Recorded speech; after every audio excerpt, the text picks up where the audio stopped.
This is Mr. Eugene, and today we're talking about the specific age when women's dating value doesn't just decline, it collapses. And I'm going to show you it happens much earlier than most people think. Not at 40, not at 35. The collapse begins at 28 to 30, and by 33, the free fall is undeniable. This makes people uncomfortable because we're taught that age doesn't matter, that women are just as desirable at 35 as they are at 25. That talking about declining female value is hateful, but the data doesn't care about your feelings. The market doesn't care about what's politically correct, and men's actual behavior reveals the truth regardless of what they're supposed to say. Today, I'm breaking down the exact timeline, the specific ages where value shifts, what's declining at each stage, and why understanding this timeline is critical for men making decisions about relationships. For men, this is the framework that explains the sudden attention you're getting from women who ignored you years ago. The numbers don't lie. Let me start with when female dating value is at maximum, when she has the most options, the most leverage, the most power in the dating market. Age 22 to 27 is peak physical attractiveness for most women. This is when skin is naturally glowing and tight. Body is naturally firm without intensive effort. Fertility signals are strongest. Youth is undeniable. Minimal maintenance creates maximum results. She doesn't have to work hard to be attractive. Nature is doing most of the work. This is her physical peak, and it shows. Her biology is screaming fertility. Every physical marker that men are programmed to find attractive is at maximum. Youth indicating long reproductive window, clear skin indicating health, waist to hip ratio naturally optimal, energy and vitality naturally high, no visible aging markers. Men respond to these signals unconsciously. This creates maximum male attention.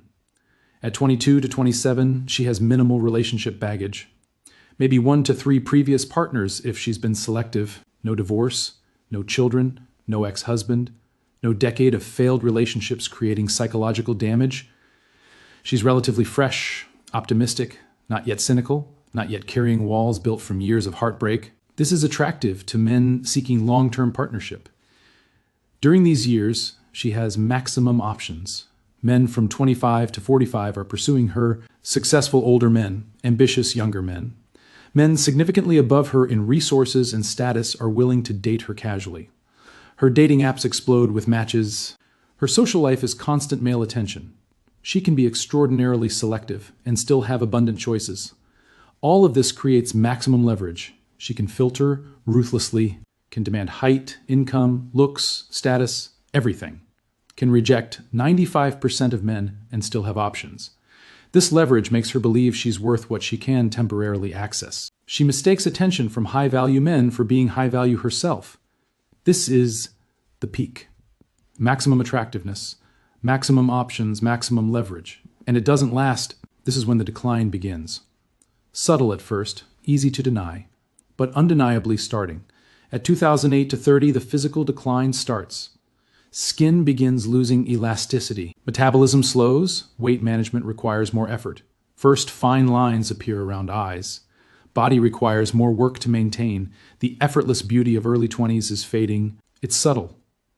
She doesn't look dramatically different at 2008 than she did at 25. But the trajectory has shifted.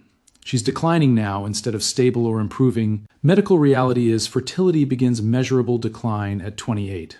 By 30, the decline is substantial. By 32%, it's significant. Men unconsciously read these shifts. A 32-year-old woman doesn't signal fertility the same way a 24-year-old does.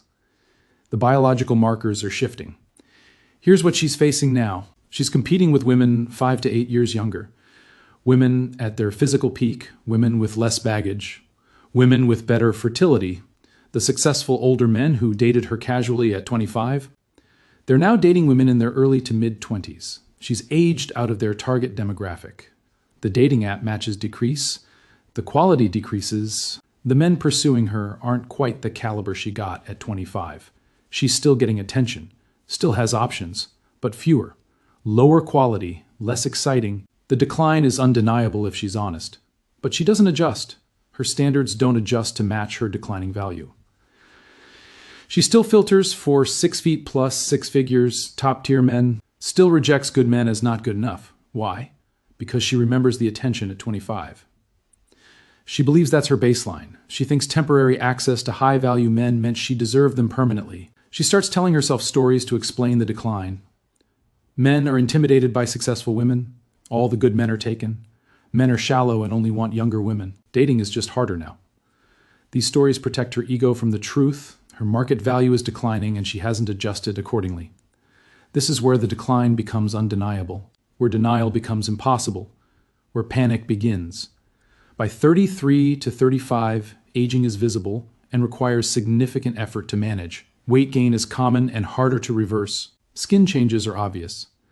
Energy decreases noticeably.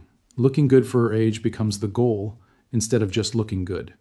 By 37, she looks noticeably older than women in their 20s. The difference is substantial and undeniable. This is the cliff everyone talks about. At 35, fertility drops dramatically. Pregnancy probability per cycle drops from 20% at age 30 to about 10% at 35. By 37, natural pregnancy is difficult. By 38, it's unlikely without intervention. The fertility window is closing rapidly and visibly. Men seeking families unconsciously filter out women in this age range. Not cruelly, not consciously, but the biological reality makes them poor candidates for family formation. By 33 to 37, she's accumulated serious baggage. 5 to 15 failed relationships. Possible divorce, possible children from previous relationships, years of psychological damage, deep cynicism about men and relationships, emotional walls that make bonding difficult. She's not the fresh, optimistic 25-year-old anymore. She's carrying heavy damage that makes her difficult to be with. The dating pool doesn't just shrink, it collapses. The men she wants are married to younger women, dating younger women, or not interested in women her age. The men available to her are significantly below her standards, divorced with baggage matching hers, or much older than her target range. The pool of acceptable available men is maybe 5 to 10% of what it was at 25. Somewhere between 35 and 37, panic becomes undeniable. The biological clock is screaming. The options are disappearing. The future she imagined isn't materializing. This creates desperate behavior, lowering standards dramatically, pursuing men she would have rejected at 25, pushing for commitment quickly, operating from fear instead of choice. She's watching friends who married at 2008 with established families, nice homes, stability. That could have been her with men she rejected. She's watching high-value men her age dating women in their 20s. She had access to those men once. Now they won't consider her. The resentment is profound at society, at men, at biology, at herself.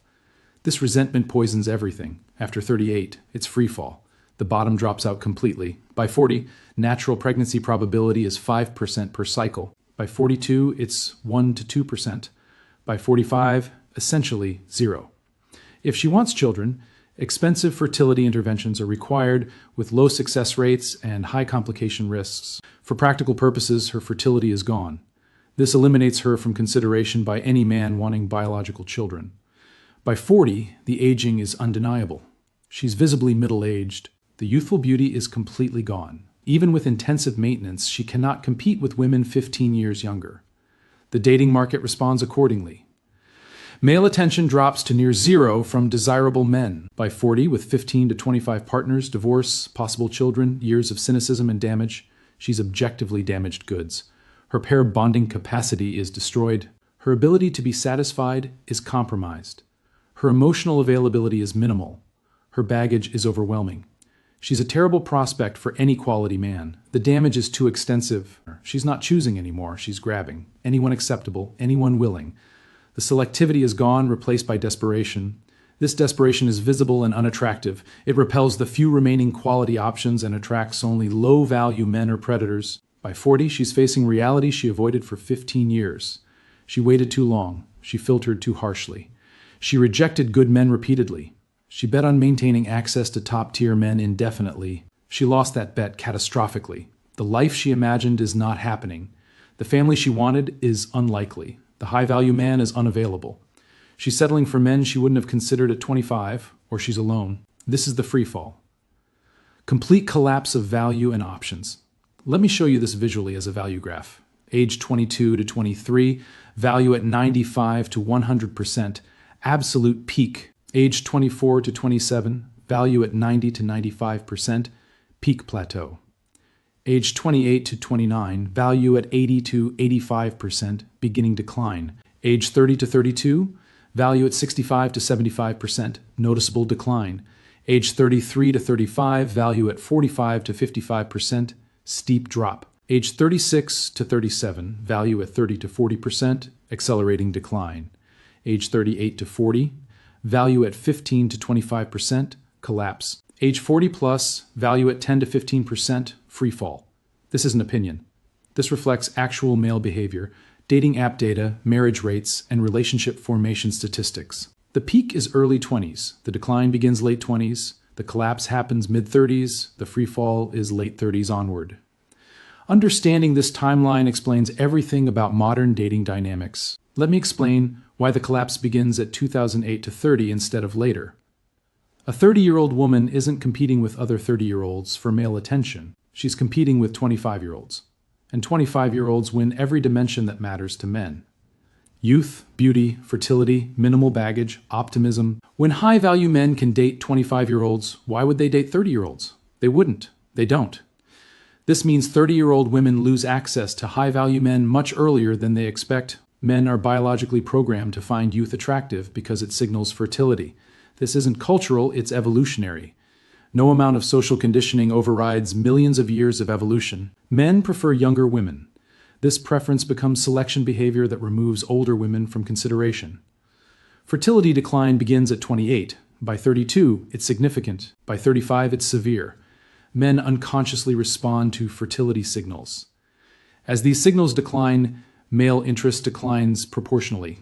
This creates earlier collapse than women expect because they don't understand how much fertility signals drive male attraction. A woman with 3 partners at 25 might have 8 partners by 30 and 15 by 35. Each partner damages pair bonding capacity. Each failed relationship adds psychological damage. The accumulation happens faster than the years suggest. By 30, many women already have significant damage that affects relationship viability. By 35, the damage is often irreversible. Men are learning, understanding female nature, recognizing patterns, reading information like this. Educated men filter out women over 30 deliberately. They understand the mathematics, the biology, the psychological reality. This informed filtering removes high-value men from the dating pool for women over 30, creating earlier collapse. Picture this. She's 35, never married, has a kid from previous relationship, works decent job making 50 to 60,000, carries extra weight, has had 15 plus partners. Her requirements are man must be 6 feet plus, must make 100,000 plus, must be fit, must have no kids, must want kids with her immediately, must be ready to marry within a year, must accept her past without judgment, must be emotionally available. Now let's look at what she's offering. She's past her physical peak by 10 years. Her fertility is compromised. She has baggage from previous relationships. She has obligations to another man's child. Her pair bonding capacity is damaged from multiple partners. She's likely carrying debt. The man she's requiring is top 5%. What she's offering is bottom 40%. And she genuinely cannot understand why this man won't commit to her. But society keeps telling her she's a queen, she deserves the best, don't settle, wait for a man who meets all your standards, so she keeps waiting. Keeps rejecting good men who are actually in her league. Keeps pursuing men who will sleep with her but never commit, and she ends up alone. The women who are happy, who have good marriages, who aren't wondering where the good men are, what did they do differently? They were realistic about their value. A woman who's actually a 6 pursued men who were 6s and 7s. She didn't waste time chasing 9s who would never commit. She recognized that the attention she got from high-value men was sexual, not relationship potential. She valued character over checklist. She didn't require 6 feet, 6 figures, 6-pack. She required good character, genuine interest in her, willingness to commit, shared values. She found a solid man who was actually in her league and built a life with him. She committed during her peak years. She didn't waste her 20s chasing excitement and her 30s chasing commitment. She found a good man in her mid-20s, married him, built a family. By 35, she has a decade of marriage, kids, established life. She's happy.